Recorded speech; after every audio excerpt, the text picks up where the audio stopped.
Fated priest.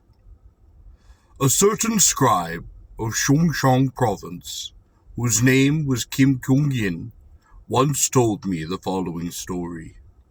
Said he, in the year 1640, as I was journeying past Bighorn Bridge in Tayin County, I saw a scholar who, with his 4 or 5 servants, had met with some accident, and all reduced to a state of unconsciousness, lying by the riverside.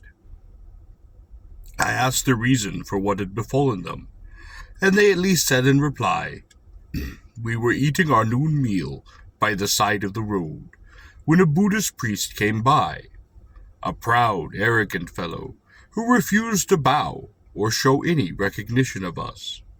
One of the servants, indignant at this, shouted at him.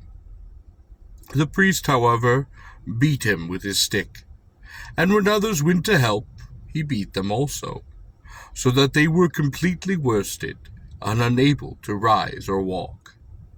He then scolded the scholar, saying, 'You did not reprimand your servants for their insult to me, so I'll have to take it out of you as well.' The Buddhist then gave him a number of vicious blows, so that he completely collapsed. And when I looked, there was the priest, or ill a two ahead. Just then a military man, aged about 40 or so, came my way. He was poor in flesh and seemed to have no strength. Riding a cadaverous pony, he came shuffling along. A boy accompanying, carrying his hat cover and bow and arrows. He arrived at the stream, and seeing the people in their plight, asked the cause. The officer was very angry, and said, 'The yonder impudent priest, endowed with no end of brute force, has attacked my people and me.' 'Indeed,' said the stranger, 'I have been aware of him for a long time, and have decided to rid the earth of him. But I have never had an opportunity before. Now that I have at least come on him, I am determined to have satisfaction.' So he dismounted from his horse, tightened his girth, took his bow and an arrow that had a fist head, and made off at a gallop after the priest. Soon he overtook him. Just as the priest looked back, the archer let fly with his arrow, which entered deep into the chest. He then dismounted, drew his sword, pierced the 2 hands of the priest, and passed a string through them.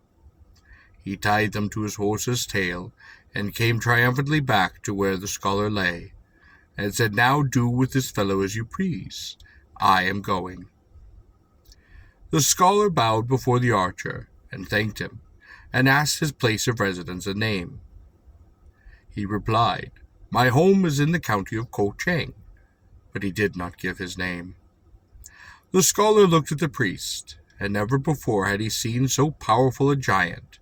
But now, with his chest shot through and his hands pierced, he was unable to speak. So they rose, made mincemeat of him, and went on with their way, rejoicing.